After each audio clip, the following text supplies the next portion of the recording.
Alright, so let's start with democratic peace theory. We have already covered in the previous videos the theory of liberalism, the theory of realism, and capitalism. Right now, fourth theory, what we are moving forward is with democratic peace theory.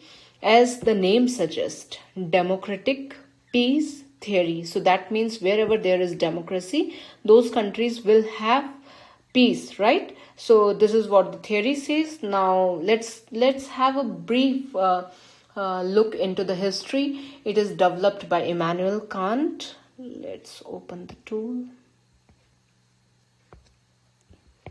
Okay, Immanuel. I hope the spelling is right. Immanuel Kant, as you can see it in the picture. So it is developed from the work of Immanuel Kant. The theory of democratic peace simply states that democracies do not fight with each other, and was first presented in the book Perpetual Peace, right? His first book, Perpetual, not the first book, but this theory is in this book, Perpetual Peace. It is written in 1795, right? The idea was that most people would not go to war unless it is in self-defense. And if all nations were republics, it would end war because there would be no aggressor. So this is what the major idea behind producing this theory by Immanuel Kant. Now, if we see the main tenets or the main principle of this theory, then they are of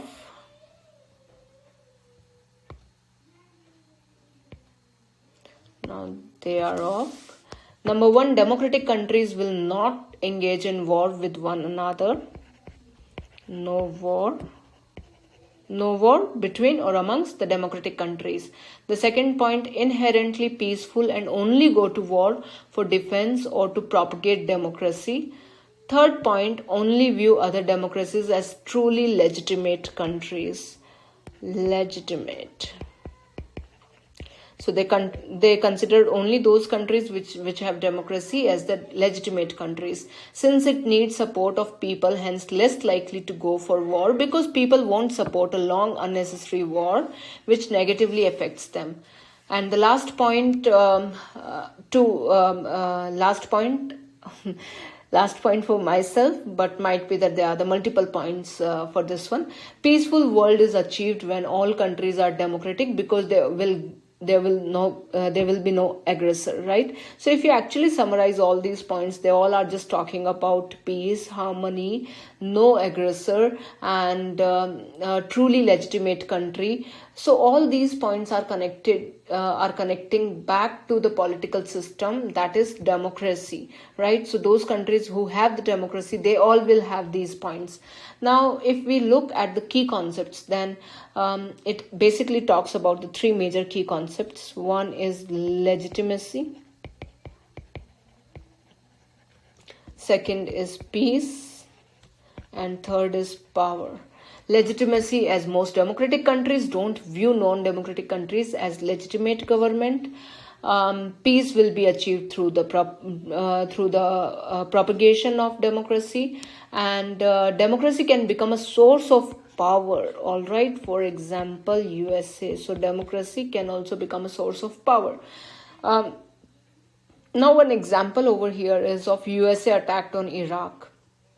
Now, George Bush based his foreign policy solely on democratic peace theory. George Bush. His foreign policy doctrine was democratic peace theory, right? So, and in 2003, he invaded Iraq to forcefully remove the government led by Saddam Hussein and make Iraq a democratic country. Right, now we all know the repercussion of this one. This we will be talking in the form of criticism, but we see it that this has been a tool in the hand of the governments as a foreign policy tool, where the government happen to interfere in the governments by imposing democracy on them. Why do they do it? Because they want that the countries need to be democratic, so that peace can be maintained, more freedom, liberty, equality can be given to the people. Though they don't talk much in the sense of equality, but in the sense of liberty, freedom. Now, criticism of this theory. So, no empirical evidence of this theory. no empirical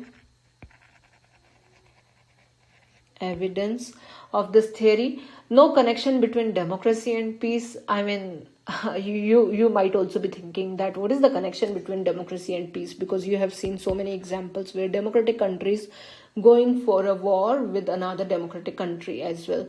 So you do not actually figure it out this way. So no connection between democracy and peace. Many other factors that play a part in peace and conflict. It's not just the democracy, but there are the different factors which are playing important role. Peace leads to democracy, not the vice versa. It's not that the democracy is bringing peace, but the peace is bringing democratic setup.